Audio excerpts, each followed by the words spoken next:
Buonasera dalla redazione TG10, i titoli e gli argomenti che tratteremo in questa edizione del nostro telegiornale.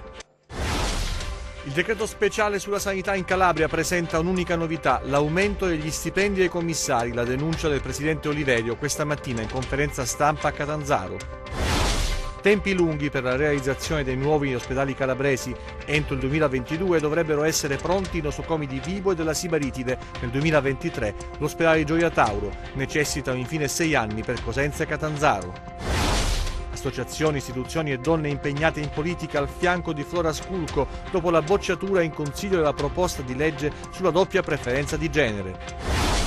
2 milioni di euro per le aziende e i comuni ricadenti nel territorio del GAL Valle del Crati, occasione di sviluppo per 26 comuni. Una storia a lieto fine, quella di Carlo Sembalo, l'infanzia difficile e il calcio come il riscatto per sé e la sua famiglia, la felicità a Cosenza, squadra da salvare con un ultimo scatto. Ancora buonasera, dunque ancora la sanità in primo piano in questa edizione del telegiornale. All'indomani del Consiglio dei Ministri tenuto a Reggio Calabria, la conferenza stampa di Mario Oliverio che boccia il decreto per la sanità e dice serve soltanto ad aumentare i costi dei commissariamenti. Ma sentiamo uno stralcio della sua conferenza stampa. Oltre al danno, la beffa, le parole più volte ripetute dal presidente della regione Mario Oliverio nella conferenza stampa di questa mattina a Catanzaro, il governatore affiancato dal delegato alla sanità Franco Pacienza boccia il decreto straordinario varato dal Consiglio dei Ministri e denuncia. Ci sono risorse che servono ad aumentare le indennità dei commissari, gli stipendi dei commissari. C'è un aumento di 50.000 euro per ognuno dei commissari straordinari, più 20 per le missioni, cioè siamo praticamente ad operazioni davvero grottesche. Mancano, spiega, ancora le risorse per la sanità calabrese. Io mi aspettavo che in questo decreto ci fossero provvedimenti, norme, risorse per la riqualificazione dei servizi, per il potenziamento dei servizi sanitari.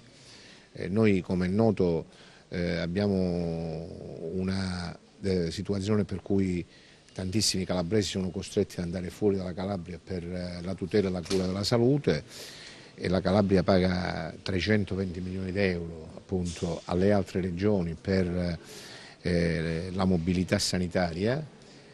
Mi aspettavo che ci fossero provvedimenti per rafforzare i servizi per i quali i calabresi vanno all'esterno.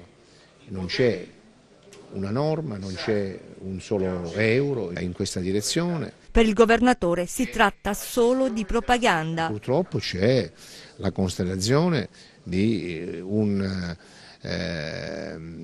atteggiamento da parte del governo propagandistico, demagogico, che appunto utilizza la Calabria per fare operazioni di propaganda. Nel corso dell'incontro con i giornalisti si ricorda che da 10 anni la sanità calabrese è in capo al governo in quanto commissariata dal 2009. L'ultimo passaggio però Oliverio lo riserva alle assunzioni necessarie negli ospedali, al quale, dice il CDM, non ha dato risposte certe. Il ministro annuncia che valuteranno, ma se il governo è stato convocato in via straordinaria in Calabria, se per la prima volta si tiene un Consiglio dei Ministri in Calabria con un provvedimento straordinario e poi si annuncia che per quanto riguarda lo sblocco delle assunzioni valuteranno in seguito, ma di che stiamo parlando? Blocco delle assunzioni, se ne è parlato appunto, come dice il governatore, nel corso anche della conferenza stampa, precisa domanda da parte dei giornalisti. È uno degli argomenti toccati dal Ministro Grillo, che ha parlato anche del rapporto con la Regione e del fatto che, nonostante il controllo serrato dei commissari sui direttori, sulle aziende ospedaliere e sulle aziende sanitarie, ci sarà comunque una collaborazione con la Regione nella scelta evidentemente dei nuovi vertici quando non si raggiungeranno gli obiettivi. Sentiamo. Il secondo articolo è un articolo che riguarda la verifica straordinaria che dovranno fare i 2 commissari governativi, commissario e sub, rispetto alle attività dei direttori generali. Nessuna sorpresa, solo conferme dalle parole del ministro Grillo in conferenza stampa a Reggio. La riunione del Consiglio dei Ministri Riva allo Stretto di fatto ha ratificato la decisione annunciata da settimane per la sanità calabrese. Uscire dall'emergenza è l'obiettivo dell'esecutivo nazionale. Il decreto straordinario è limitato nel tempo, avrà la durata di 18 mesi, 16 articoli in tutto. I commissari, è scritto nelle linee guida, dovranno controllare, avviare verifiche straordinarie sulle attività dei direttori, al termine delle quali possono decidere di rimuoverli, ma solo d'intesa con la Regione. Altra direttiva riguarderà il dissesto degli enti sanitari. Utilizzeremo, ha precisato il Ministro, la normativa TUEL per separare la gestione ordinaria da quella fallimentare. In sostanza, la gestione contabile sarà affidata ad un nuovo commissario straordinario. Sulle spese, le direttive del decreto indicano che gli acquisti in particolare passeranno dalla Consip e saranno sottoposti a protocolli con l'autorità anticorruzione. Infine, sulle assunzioni negli ospedali, il ministro ha sottolineato che è stata applicata la legge. Vediamo se in conversione di decreto, ha detto, riusciremo ad assorbire le graduatorie 2017 e 2018. L'articolo 11 del decreto speciale, va precisato, stabilisce nuove misure per l'assunzione del personale, sbloccando il turnover anche nelle regioni con il piano di rientro. 18 mesi dunque per avere i primi responsi sul nuovo corso della sanità calabrese, perché si tratta di una decisione, lo ha specificato il ministro Grillo, che riguarda soltanto la nostra regione e solo la nostra regione, perché non potrà essere applicato in altri territori che hanno situazioni diverse, migliori. Ebbene, tempi più lunghi invece restiamo nell'ambito della sanità per vedere la luce dei nuovi ospedali. Si va dai 3 anni o i 2 anni fino ai 6 anni per alcuni nosocomi. Sentiamo. Il decreto Calabria, almeno nelle intenzioni del governo, dovrebbe risanare le sorti della sanità calabrese e così l'esecutivo, attraverso i suoi commissari, prenderà in mano il settore per risolvere atavici problemi e dare risposte ai cittadini. Vedremo se produrrà gli effetti sperati. Intanto i calabresi continuano quotidianamente a sperimentare sulla propria pelle le tante cose che non vanno, che non funzionano, ad iniziare dalle strutture, molte delle quali mostrano i segni del tempo, sono inadeguate e non solo. Per la quasi totalità delle strutture ospedaliere non sono state effettuate le verifiche di vulnerabilità sismica, né sono stati realizzati interventi di miglioramento o adeguamento sismico, anche per il rilevante impegno economico. Ai costi elevati va poi aggiunta l'ulteriore difficoltà che gli interventi strutturali devono essere realizzati in modo da garantire la continuità delle attività ospedaliere. Ebbene, per ovviare a questa situazione, la Regione, rispondendo ad un'interrogazione presentata dal consigliere regionale Orlandino Greco sullo stato della sanità in Calabria, fa sapere che sta investendo ingenti risorse per la realizzazione dei nuovi ospedali che saranno dotati dei più elevati standard di sicurezza. Per i presidi per i quali non è prevista la dismissione sono invece previsti interventi di adeguamento. È il caso dell'ospedale di Locri, con un investimento di 14 milioni di euro, dei presidi ospedalieri di Crotone e Lamezia Terme, per i quali sono previsti finanziamenti rispettivamente di 25 e 20 milioni. E i nuovi ospedali a che punto sono? Beh, i tempi non saranno brevi, come si evince dalla risposta data dai dirigenti del Dipartimento Tutela della Salute all'interrogazione del consigliere Greco. Per il nuovo ospedale della Sibaritide, fatte salve le incertezze connesse alle vicende societarie della Tecnis, l'ultimazione dei lavori è prevista entro il mese di ottobre del 2021 e l'entrata in esercizio della struttura per il mese di gennaio 2022. Anche il nuovo ospedale di Vibo dovrebbe essere ultimato per il 2022. La data invece per l'entrata in esercizio del nuovo ospedale della Piana di Gioia Tauro è gennaio 2023, anche in questo caso fatte salve le vicende societarie della Tecnis. Più lunghi invece i tempi per i nuovi ospedali di Reggio Calabria, Cosenza e Catanzaro. Per l'ospedale della città dello Stretto, entro la fine del mese di giugno del 2020 è prevista l'approvazione del progetto esecutivo. Per la realizzazione, l'allestimento e il collaudo saranno necessari non meno di 4 anni, e ancora più lunghi i tempi per i nuovi ospedali di Cosenza e Catanzaro, per i quali i tempi previsti arrivano a 6 anni. Meglio non pensarci, ma restiamo invece in un ospedale esistente, quello di Crotone, dove è stato aperto al quinto piano il reparto di neurologia. Sentiamo. La sanità che ci piace a misura di paziente. A Crotone è stato inaugurato presso l'azienda sanitaria provinciale il nuovo reparto di neurologia alla presenza del commissario Antonio Graziano. Abbiamo un reparto che adesso ha tutto sullo stesso piano, quindi c'è stata un'aggregazione funzionale, nel senso che prima avevamo la stock unit al piano terra, gli ambulatori erano al terzo piano, adesso abbiamo reso tutto più omogeneo e credo che sia molto importante. E tutto questo l'abbiamo fatto con risorse economiche molto contenute, in un contesto di crisi economica, e dicevo che per l'ospedale di Crotone sono previste anche altri 25 milioni di euro che verranno dai fondi dell'articolo 20 della finanza 80 per interventi più generalizzati, per rendere più sicuro questo ospedale, ma già è abbastanza sicuro. Ci sono vari professionisti, gente che lavora giornalmente, non nel clamore mediatico, e a questi va il mio plauso per il lavoro che fanno quotidianamente. Attrezzature tecnologiche più avanzate, arredi moderni al passo con i tempi, un'eccellenza per la medicina neurologica del territorio. Un'area stroke sicuramente più funzionale, con una palestra dedicata dove i pazienti con ischemia cerebrale possono già nelle prime ore avviare un primo trattamento, ambulatori sicuramente logisticamente più adeguati, con una stanza del sonno per la registrazione elettroencefalografica.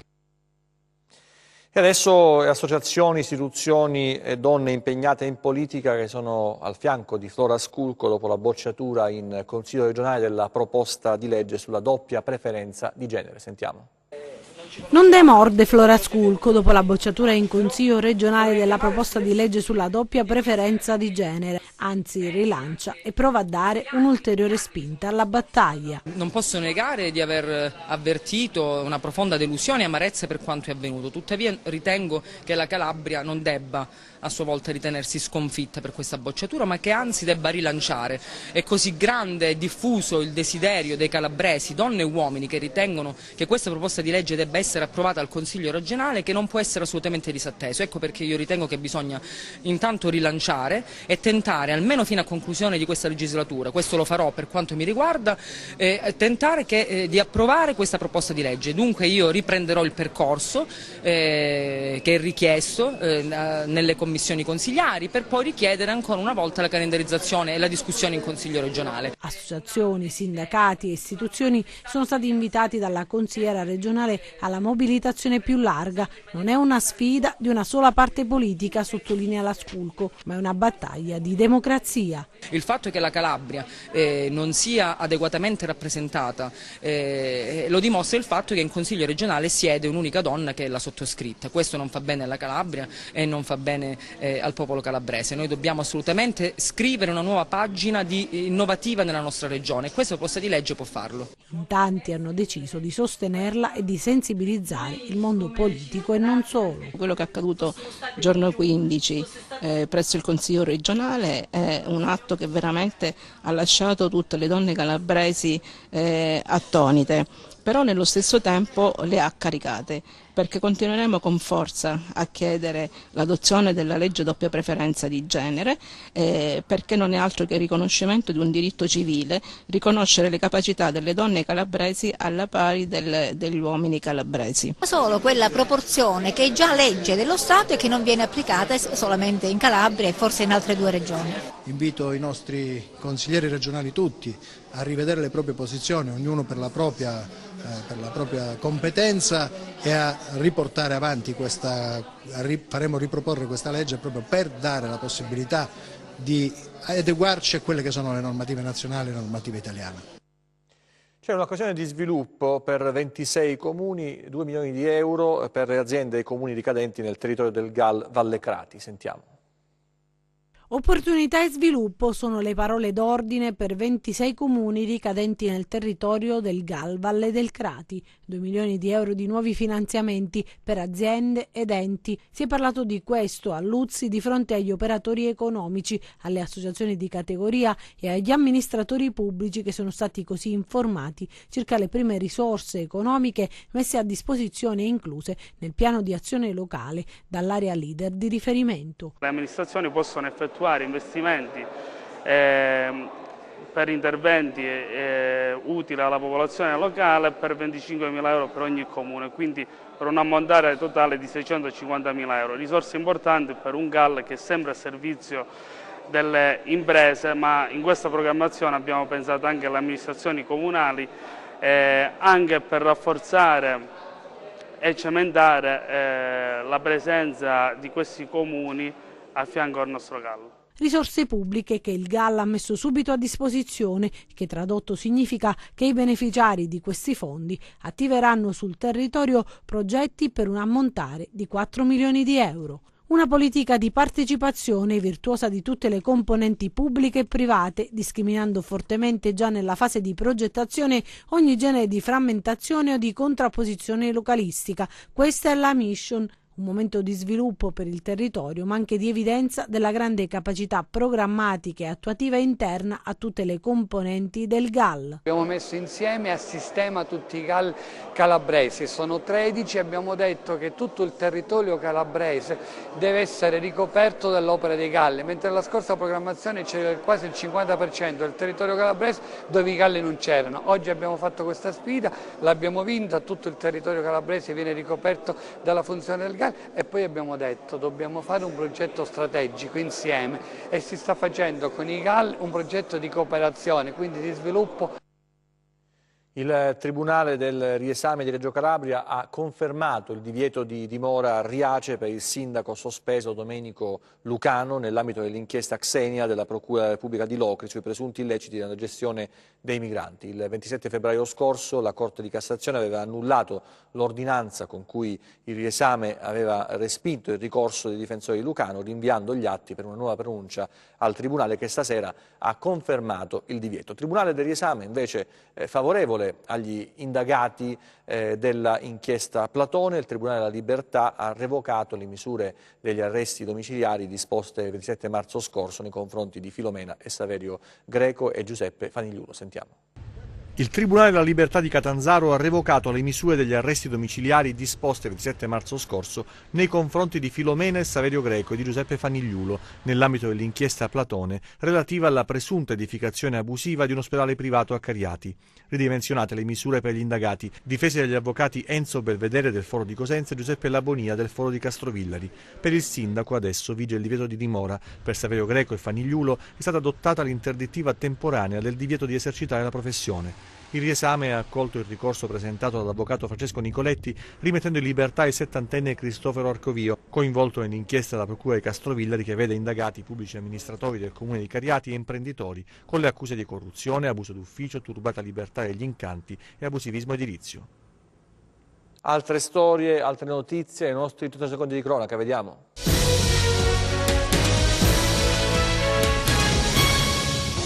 Finto corriere, truffa un'anziana a Castrovillari. L'uomo si era presentato a casa di una 72enne sostenendo di dover consegnare alcune centraline elettroniche per conto di un familiare della donna. Nei giorni precedenti, inoltre, alcuni complici del finto corriere si erano spacciati per un direttore delle Poste Italiane e per il congiunto della donna. Pressata dalle continue e insistenti richieste, la signora ha consegnato al corriere 11.200 euro. La donna poi ha sporto denuncia alla polizia di Castrovillari, che è riuscita a risalire al 25enne e che oggi è finita ai domiciliari dopo essere stato anche riconosciuto dalla 72enne. La Guardia di Finanza ha notificato l'avviso di chiusura delle indagini per una serie di episodi di presunto abuso d'ufficio e falso nei confronti di 5 persone coinvolte in un'indagine che riguarda imprenditori del settore marittimo. La tesi degli inquirenti è che grazie all'appoggio della politica il gruppo sarebbe riuscito ad avere in nulla osta di concessioni da parte di funzionari dell'autorità portuale di Gioia Tauro. La polizia di Corigliano Rossano sventa un furto e recupera merce rubata. A seguito di alcune segnalazioni di furti perpetrati ai danni di aziende agricole è stato predisposto un mirato servizio di controllo del territorio. Nella notte una pattuglia della Volante ha incrociato un'autovettura con 2 persone a bordo. Gli operatori di polizia hanno intimato l'alta, ma il conducente ha arrestato bruscamente la marcia per poi scendere e allontanarsi insieme al complice. Nell'auto sono state rinvenute 20 taniche di plastica contenenti circa 8 quintali di gasolio agricolo, una motosega, 8 matasse di cavi di rame e altro materiale provento di furto. Intimidazione ai danni di un giornalista a Reggio Calabria. Ignoti hanno incendiato l'auto di Giovanni Baccellieri, cronista sportivo di Radio Antenna Febea. La solidarietà del sindacato e dell'ordine dei giornalisti. Il caso è stato esaminato nel corso di una riunione in prefettura, disposte misure di vigilanza. Uova pasquali contraffatte, maxi sequestro della Guardia di Finanza di Lamezia, un totale di oltre 15.000 pezzi tra uova di Pasqua, giocattoli e peluche, denunciato un commerciante cinese. La Procura Antimafia di Catanzaro ha emesso l'avviso di conclusione delle indagini preliminari sull'attentato che il 9 aprile 2018 all'Imbadi, nel Vibonese, provocò la morte di Matteo Vinci, di 42 anni, e il ferimento del padre Francesco, di 71. Vinci fu ucciso dall'esplosione di una bomba collocata sotto l'auto sulla quale viaggiava insieme al padre. Il PM della DDA, Andrea Mancuso, ha contestato agli indagati Domenico Di Grillo, Rosaria Mancuso, Vito Barbara, Lucia Di Grillo e Rosina Di Grillo a vario titolo i reati di omicidio e tentato omicidio, detenzione illegittima di ordigno esplosivo, minaccia, ricettazione, detenzione abusiva di armi, lesioni personali, estorsione e rapina con l'aggravante del metodo mafioso. E adesso, per i riti della Settimana Santa, vediamo il servizio sulla Messa del Giovedì Santo. Con la conclusione della Quaresima è iniziato il Triduo Pasquale che per la Chiesa Cattolica rappresenta il cuore ed il centro di tutto l'anno liturgico. Nella cattedrale di Cosenza è stato l'arcivescovo della diocesi Cosenza-Bisignano, Monsignor Francesco Nolè, a presiedere la solenne celebrazione In Cena Domini, che rievoca l'ultima cena e l'istituzione dell'Eucarestia e del sacerdozio.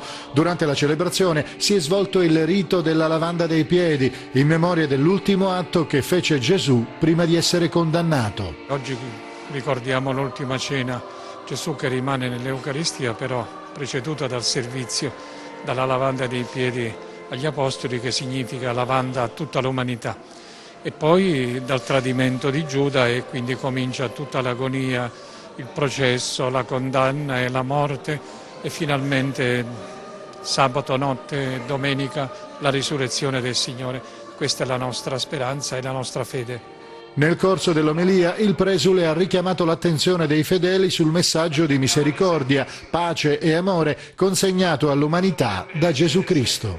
Ogni volta che noi celebriamo questi eventi spesso ci passa sopra, perché siamo magari presi da tanti impegni, a cominciare da me, tanti impegni e tante cose da fare. Forse dovremmo fermarci un attimo e contemplare ciò che il Signore ha fatto per noi e poterlo fare anche noi per gli altri, a cominciare dalle famiglie, dove è necessario guardarsi in faccia, guardarsi negli occhi, sapersi perdonare e saper donare quella misericordia che ci rinnova. Ecco, Cristo ha fatto così con noi e speriamo che anche noi possiamo rivivere attraverso questo bene reciproco che è la comunione e la fraternità. E adesso lo sport, il calcio. L'anno scorso David Okereke, quest'anno Carlos Embalo, due frecce che si confronteranno lunedì sera nella gara fra Cosenza e Spezia al Marulla a partire dalle 21. E Carlos Embalo sta conquistando Cosenza e i suoi tifosi a suon di giocate, di gol, ma il calcio per lui è stato anche un'occasione di riscatto, di rivincita, una infanzia difficile e poi questa chance che lui si sta giocando alla grande. Vediamo il servizio.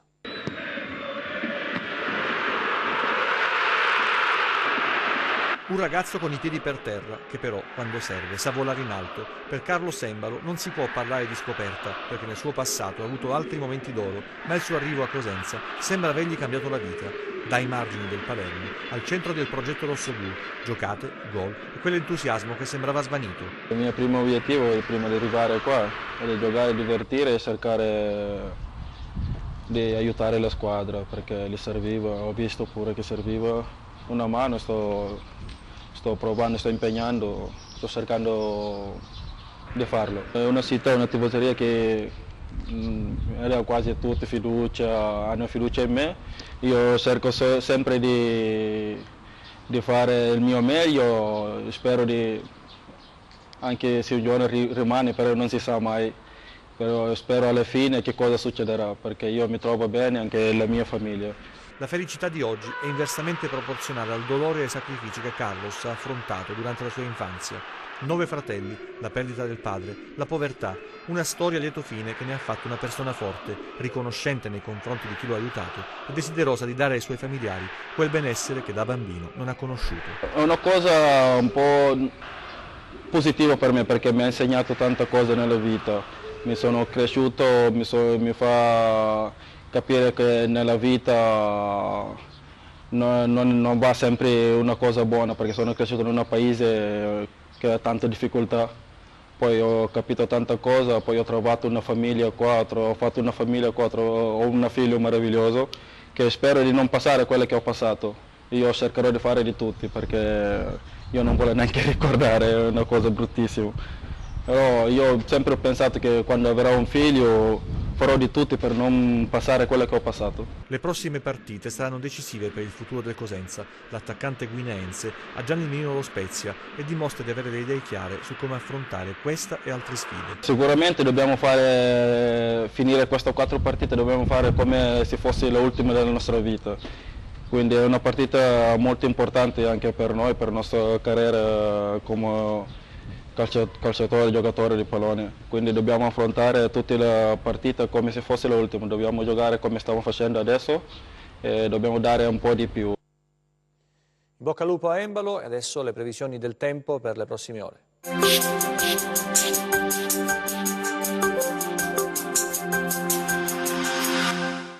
Come anticipato nel precedente appuntamento, sulla nostra regione la presenza di un promontorio anticiclonico favorirà tempo stabile fino alla giornata di Pasqua. La giornata di lunedì potrebbe essere in parte disturbata a causa della risalita dal Nord Africa di una depressione, che oltre a causare un peggioramento, favorirà un deciso rialzo delle temperature. Per aggiornamenti più precisi, inerenti alla giornata di lunedì, vi rimandiamo ai prossimi appuntamenti. Domani cielo generalmente sereno o poco nuvoloso, con temperature in aumento. Domani calmo o poco mosso il Mar Tirreno con venti a regime di brezza, poco mosso il Mar Ionio con venti deboli dai quadranti settentrionali. Per essere sempre aggiornati sull'evoluzione delle condizioni meteo vi rimando, oltre al nostro sito web www.meteoincalabria.it, alla nostra pagina Facebook Meteo in Calabria. TG che finisce qui, ci vediamo nelle prossime edizioni, grazie per averci seguito, arrivederci e buona serata.